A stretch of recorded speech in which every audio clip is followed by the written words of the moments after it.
The party was supposed to be a celebration. Thompson and Associates had just closed the biggest merger in the firm's history, and every partner, associate, and their significant others had been invited to the sprawling estate of senior partner Richard Thompson. The mansion sat on 5 acres of manicured lawns, complete with a pool house, tennis courts, and enough space that 200 guests could mingle without feeling crowded. I adjusted my tie in the reflection of the champagne fountain, watching my wife laugh with a group of people I didn't recognize. She looked stunning tonight, midnight blue dress that hugged her curves perfectly, her dark hair cascading over her shoulders. We'd been married for 8 years, together for 10, and there were moments like this when I still couldn't believe she'd chosen me. "Your wife is the life of the party, as usual," said James, one of my colleagues, clapping me on the shoulder. "You're a lucky man." I smiled, nodding. "Don't I know it?" But something felt off. It had felt off for months now, though I couldn't quite put my finger on it. The late nights at the gym that stretched later and later. The phone she now kept face down on every surface. The way she'd become almost too attentive, too affectionate, as if overcompensating for something. I pushed the thoughts away. Not tonight.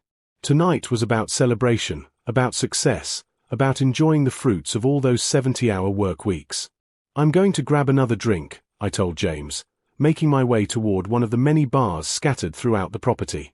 The bartender, a young man in a crisp vest, mixed my whiskey sour with practiced efficiency. As I waited, I scanned the crowd for my wife again. She'd moved from the group near the fountain to the edge of the pool area, her champagne glass tilted at an angle that suggested it wasn't her first. Or her second. I frowned. She'd been drinking more lately too. Another thing on the list of changes I'd been cataloguing subconsciously, not wanting to confront the pattern they might form. "Here you go, sir," the bartender said, sliding my drink across the marble counter. I thanked him and began weaving through the crowd. The party had that comfortable hum of successful people enjoying themselves, laughter, the clink of glasses, the smooth jazz quartet playing near the terrace. I stopped to chat with a few people, accepted congratulations on the merger, made small talk about vacation plans and the unseasonably warm weather. When I looked for my wife again, she was gone. Not concerning yet. It was a big property, lots of rooms. She was probably in the bathroom or checking out the art collection Thompson was always bragging about. I continued my circuit of the party, stopping to discuss golf handicaps with one of the VPs, nodding sympathetically as someone's spouse complained about their contractor. 20 minutes passed. Then 30. I checked the main house, the powder rooms, the sitting areas, even the library where a few people had gathered for cigars and quieter conversation. No sign of her. Back outside, I walked the perimeter of the pool area, checked the tennis courts where a few drunk associates were attempting a game in the dark. Nothing. 45 minutes now. I texted her, "Where are you?" The message showed as delivered but not read. I tried calling. Straight to voicemail. A cold feeling began to settle in my stomach, that same instinct that had made me a successful attorney, the ability to sense when something wasn't right, when the facts didn't add up. I found James again. "Have you seen my wife?" He shook his head. "Not in a while. Checked the house. Everywhere I can think of." He must have caught something in my expression because his smile faded. "I'm sure she's fine. Probably just powder room gossip. You know how these things go." I nodded, but the cold feeling intensified. I'd been ignoring my instincts for months, explaining away every strange behavior, every inconsistency. But standing there, in the middle of a celebration that suddenly felt hollow, I realized I was done ignoring what my gut had been screaming at me. Something was very wrong, and I was going to find out exactly what. I stood on the terrace, my untouched whiskey sour sweating condensation onto my palm, and forced myself to think like the attorney I was. Evidence. Facts. Logic. Emotion clouded judgment, and right now I needed clarity more than anything else. An hour and 15 minutes. My wife had been gone for over an hour at a party where we knew dozens of people, where she should have been networking, laughing, celebrating. The kind of party you didn't just disappear from. Unless you wanted to. I pulled out my phone and opened our shared location app. We'd set it up years ago, back when it seemed like a cute couple thing, a way to coordinate pickups and know when the other was heading home. I'd honestly forgotten about it until now. The app loaded, and there she was, a little blue dot on the map, still on the property. I zoomed in, trying to make sense of the satellite view. The dot placed her somewhere beyond the main house and pool area, past the formal gardens, in the section of the estate I hadn't explored yet. Near the guest cottage. The one Thompson had mentioned during the tour earlier in the evening, the one he'd renovated for visiting clients and family. My heart hammered against my ribs.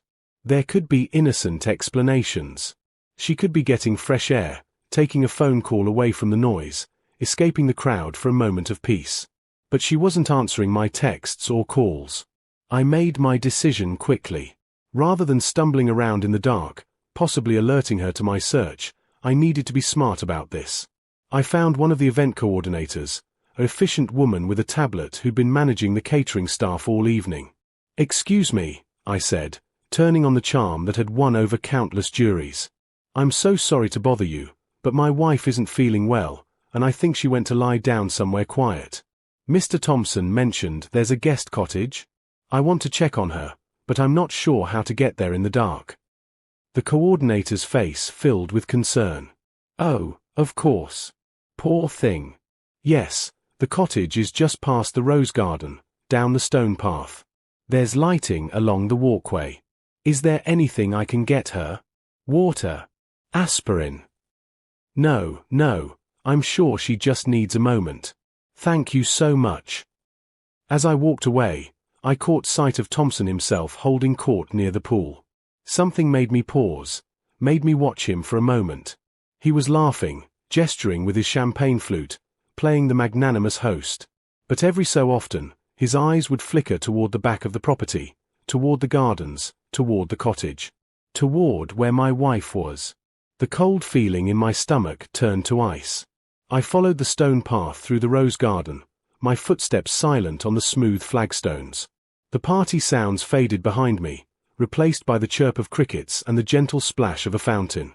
The cottage came into view, a charming structure of stone and timber, lights glowing warmly in the windows. I approached carefully, keeping to the shadows. Through the window, I could see into what appeared to be a sitting room. Tasteful furniture, a fireplace, artwork on the walls. And my wife, sitting on a leather sofa, her head tilted back in laughter. Her shoes were off, her legs tucked beneath her. The champagne glass in her hand was full again. Someone had refilled it for her. That someone sat beside her, close enough that their knees touched. I recognized him immediately. Derek Chen, Thompson's protégé, the golden boy of the firm who'd made junior partner in record time. He was young, 32 maybe, with the kind of easy confidence that came from never having failed at anything. As I watched, he leaned in and whispered something in her ear. She laughed again, placing her hand on his chest, not pushing away but lingering there, her fingers splayed across his shirt. I'd seen enough courtroom evidence in my career to know what I was looking at. The body language, the intimacy, the way they moved around each other like they'd done this before. This wasn't a spontaneous moment. This was comfortable. Familiar. How long? The question echoed in my mind. How long had this been going on? All those late gym nights. Was she meeting him? All those face-down phone calls. Was she texting him? How many times had I kissed her goodbye in the morning, gone to work alongside this man, shared strategy sessions and coffee runs, while he was sleeping with my wife? I waited, frozen in the shadows, watching. Derek's hand moved to her knee, sliding slowly upward. She didn't stop him. Instead, she set down her champagne glass and turned toward him more fully. That's when I walked away. Not because I'd seen enough, I had. Not because I couldn't bear to watch, though I couldn't. I walked away because I knew that confronting them now, in this moment, would be the worst possible move. It would be emotional, messy, reactive. And I was a lawyer. I built cases. I gathered evidence. I struck when I had the advantage. By the time I reached my car, I'd already made 3 phone calls. I didn't go home that night. Instead, I checked into a hotel downtown, one of the high-end chains where I'd stayed countless times for depositions and trials. The night clerk recognized me and made small talk about a case I'd won, but I barely heard him. My mind was already 3 moves ahead, planning, strategizing, building my case. The hotel room was anonymous and sterile, exactly what I needed. I sat on the edge of the bed, still in my suit, and made the 4th call of the night. David? It's me. I need a favor, and I need it to stay between us. David Harrison had been my best friend since law school. He practiced family law while I'd gone into corporate, and we'd joked for years that our specialties meant we'd never be in competition.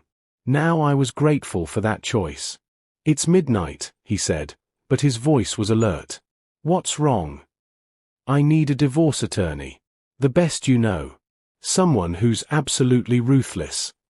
There was a pause. Jesus. You're serious.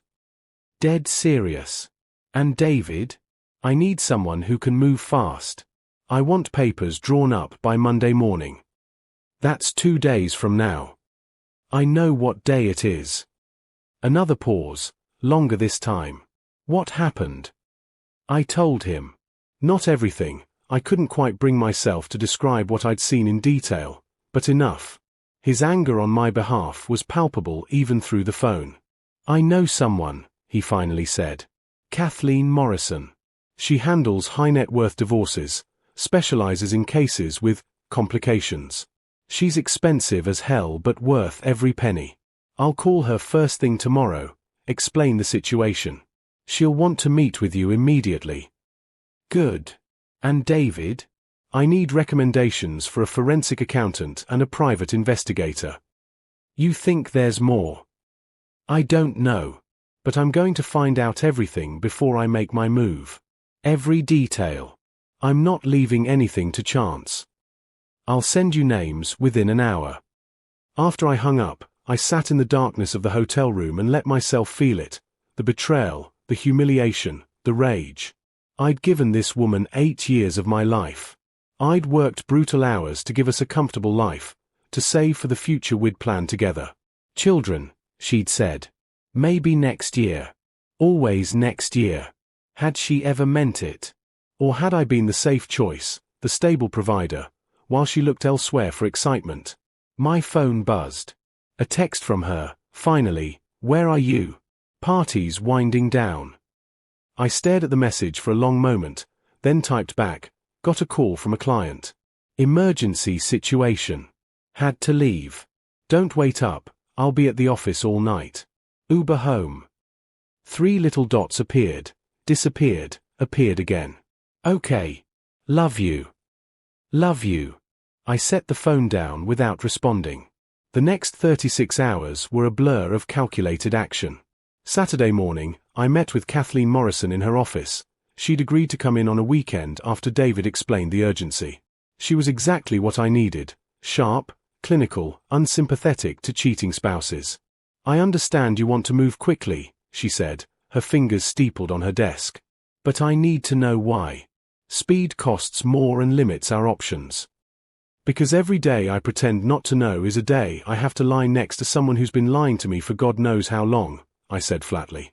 "And because I don't want to give her time to hide assets or prepare her own case."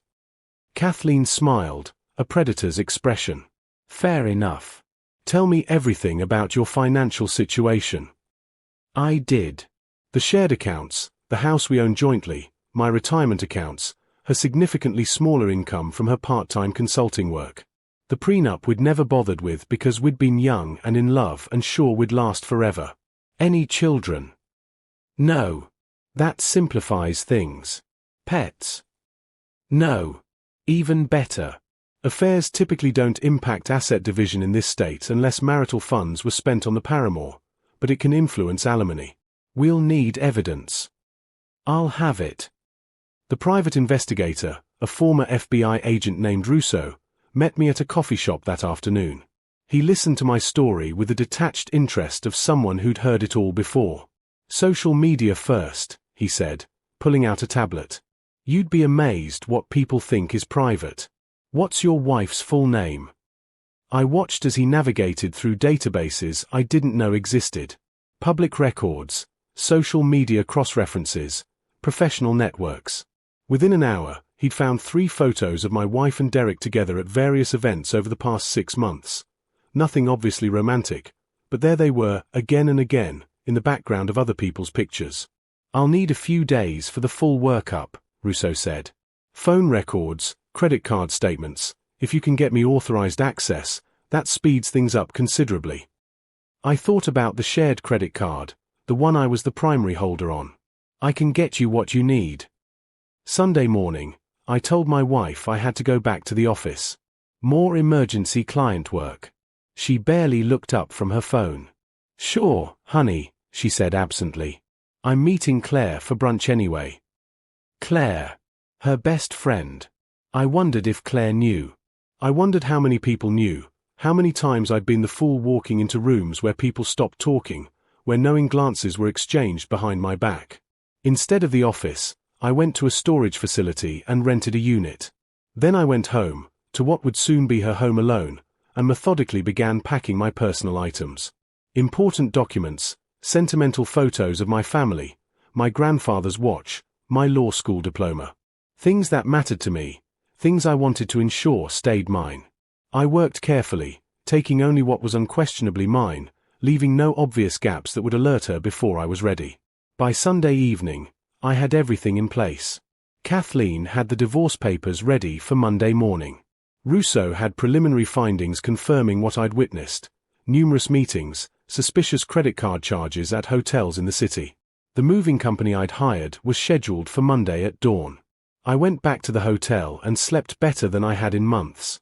Monday morning arrived with the kind of crystalline clarity that made everything feel surreal and hyperreal at the same time. I woke at 5, showered, dressed in one of my best suits, armor for what was coming, and met the moving truck at a 24-hour diner 3 blocks from my house. Our house. Soon to be just her house, at least until the courts decided otherwise. The crew chief, a weathered man named Tommy who'd seen his share of domestic situations, went over the plan with me. "We've done this before," he assured me. "Quick and professional. We'll have you out in 90 minutes, tops." I'd given them a detailed list of what to take: my clothes, my home office furniture and equipment, my books, the few pieces of furniture I'd brought into the marriage. Nothing contentious, nothing that would be contested in court. I was being fair, scrupulously fair, because I wanted no ammunition for her to use against me later. At 6:15, we pulled up to the house. Her car was in the driveway. She'd be asleep for at least another hour on a Monday morning. She'd never been a morning person. I unlocked the door as quietly as possible, and the movers went to work with practiced efficiency. They'd wrapped everything in quilted blankets, their movements silent and swift. I stood in my home office, my former home office, and felt nothing. The numbness that had settled over me since Saturday night hadn't lifted. Maybe that was a mercy. While the movers worked, I placed the divorce papers on the kitchen counter, weighted down by her favorite coffee mug so she'd see them immediately when she came downstairs. The papers were thorough. Kathleen had outdone herself on such short notice. Petition for dissolution of marriage, citing irreconcilable differences. Fair division of assets as required by state law. No request for alimony from either party. Clean, clinical, final. Attached to the papers was a single photograph, printed in color on photo paper. I'd agonized over including it, wondering if it was petty, if it made me look bitter. But in the end, I decided she deserved to know that I knew, that I'd seen, that this wasn't me giving up on a marriage but me refusing to be complicit in my own humiliation any longer. The photograph was from the guest cottage, taken from outside through the window. Her and Derek on the sofa, his hand on her leg, her head thrown back in laughter. Their intimacy was unmistakable. Underneath, I'd written in my own hand, "I know." That was all. No accusations, no recriminations, no emotional outpouring. Just those 2 words.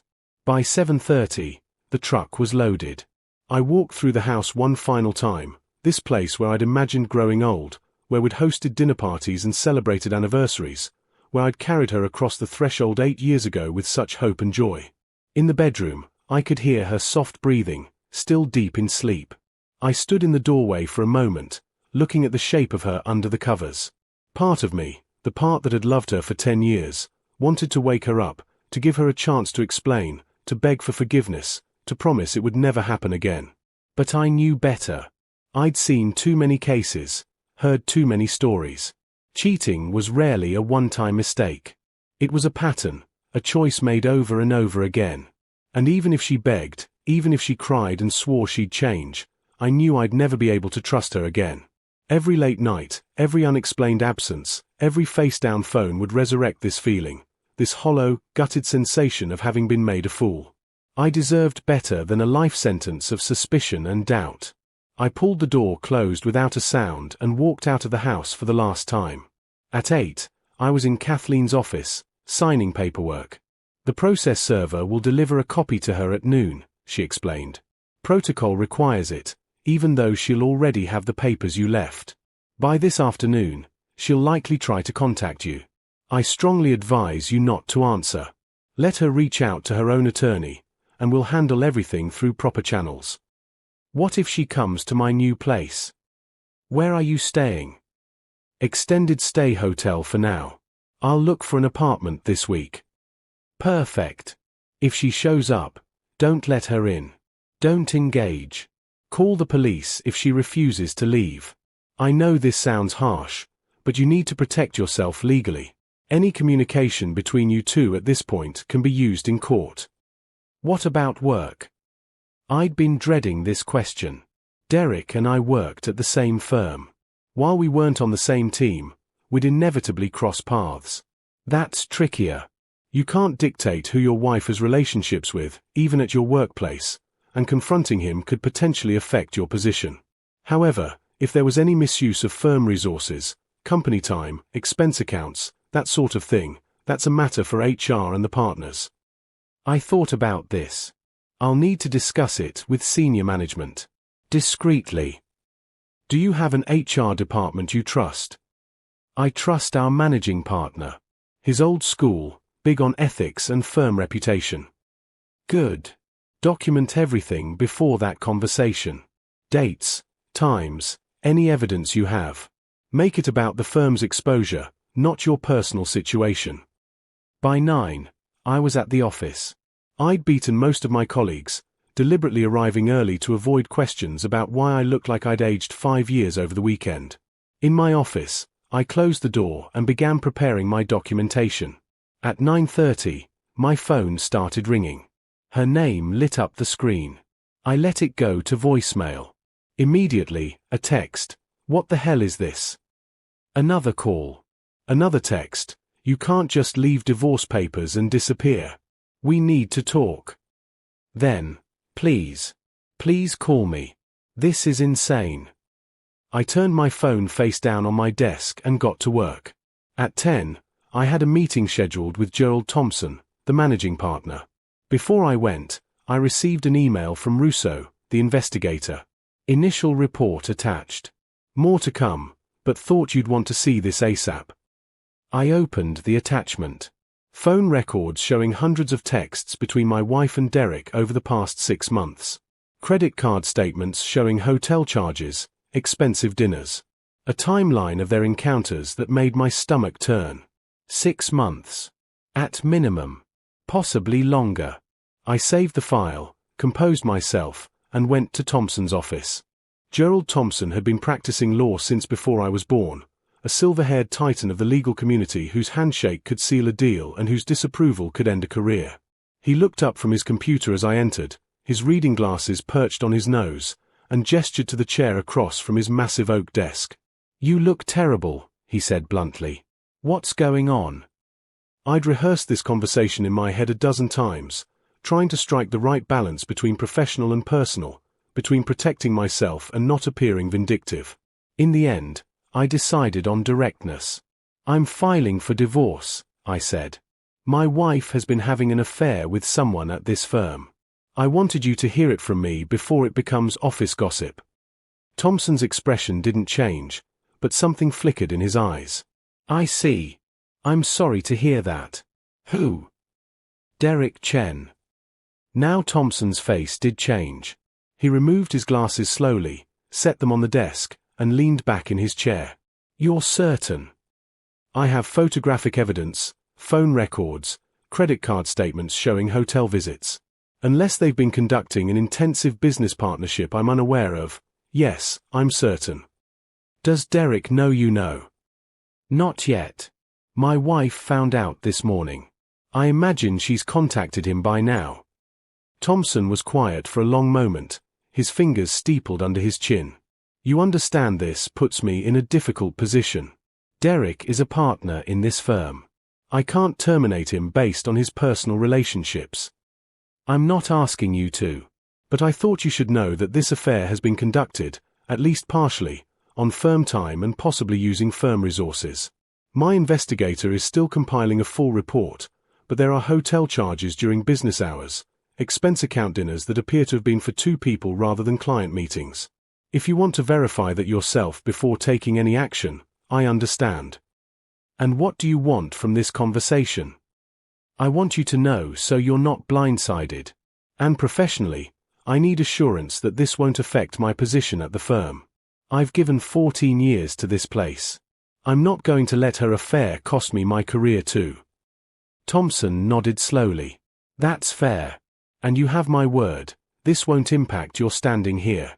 As for Derek. He paused, choosing his words carefully. I'll need to review the situation. If firm resources were misused, that's a separate issue from his personal conduct. But either way, I appreciate you bringing this to me directly rather than letting it become a spectacle.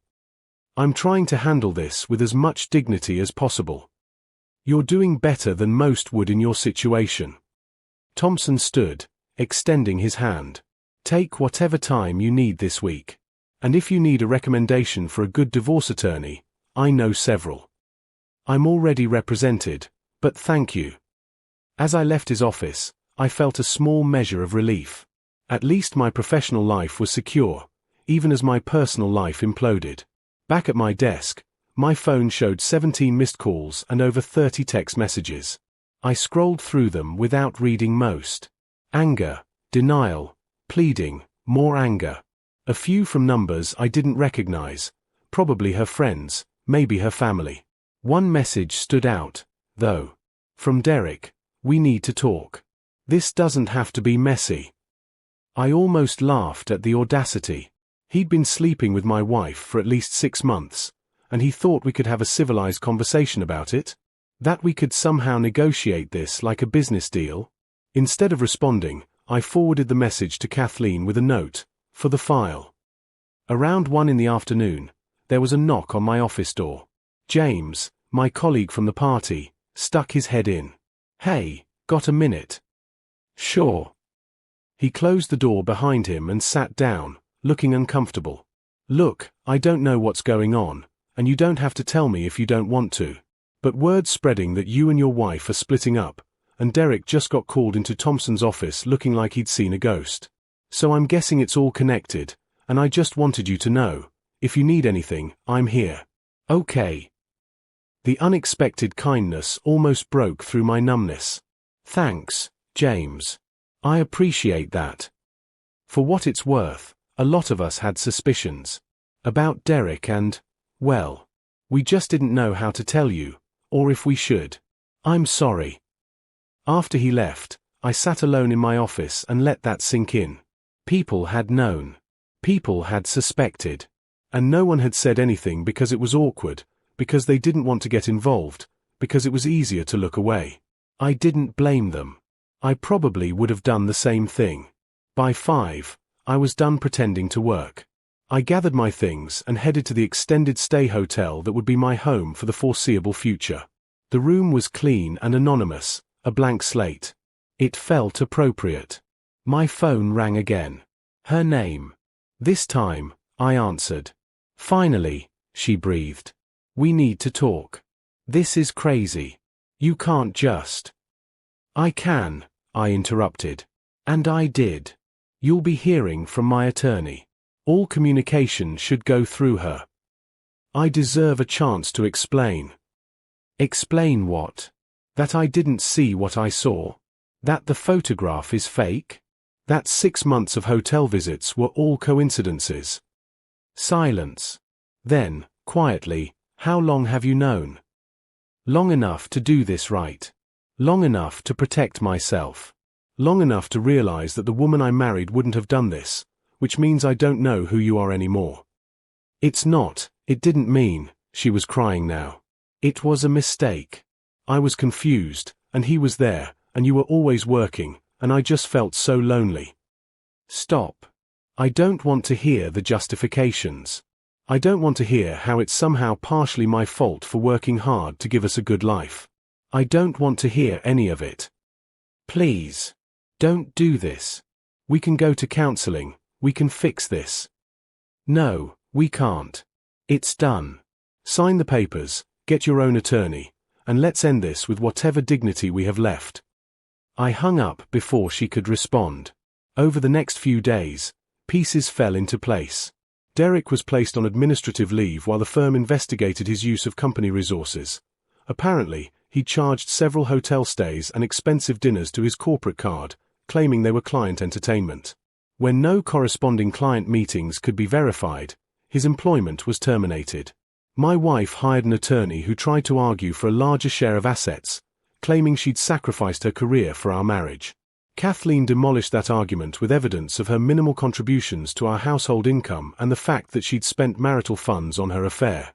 The divorce moved through the system with surprising speed. No children, no complicated assets beyond the house and our retirement accounts. We settled out of court. She got the house but had to buy out my equity. I kept my retirement accounts intact. We split the other assets 50-50. 8 months after that night at the party, I stood in a courtroom and listened to a judge dissolve my marriage with a few strokes of her pen. My ex-wife wasn't there. She'd waived her right to appear, probably unable to face me after everything that had come out during discovery. As I walked out of the courthouse into the bright sunshine of an autumn afternoon, I felt something I hadn't expected: relief. Not happiness. Not yet. But relief that it was over, that I could finally start rebuilding without the weight of betrayal dragging me down. My phone buzzed. A text from David: "It's done." "It's done," I typed back. "Drinks tonight to celebrate." I smiled slightly. Yeah. I could use that. 6 months later, I moved into a new apartment with floor-to-ceiling windows and a view of the city skyline. It was smaller than the house I'd shared with my ex-wife, but it was entirely mine. Every piece of furniture, every picture on the wall, every choice reflected who I was, not who we'd been together. I'd heard through the grapevine that she and Derek had lasted about 2 months after my divorce was finalized before their relationship imploded in spectacular fashion. Apparently, cheating together wasn't enough foundation to build something real on. Who would have thought? I didn't take pleasure in their failure, but I didn't grieve it either. They were part of a chapter of my life that was closed now. One evening, sitting on my balcony with a glass of wine, watching the sun set over the city, I realized something. I was okay. Better than okay, actually. The numbness had faded, replaced by something steadier. Peace, maybe. Or just the quiet satisfaction of knowing I'd handled the worst moment of my life with integrity. I hadn't lashed out, hadn't sought revenge beyond what was legally mine, hadn't made a spectacle of myself. I'd built my case, executed my plan, and walked away with my dignity and self-respect intact. And in the end, that mattered more than anything else. My phone buzzed with a notification from a dating app I'd recently joined, mostly at James's insistence that I needed to get back out there. A message from someone whose profile had made me smile, whose interests aligned with mine, who seemed genuine and kind. I opened it, read her friendly greeting, and found myself typing back. The past was the past. It was time to start building something new.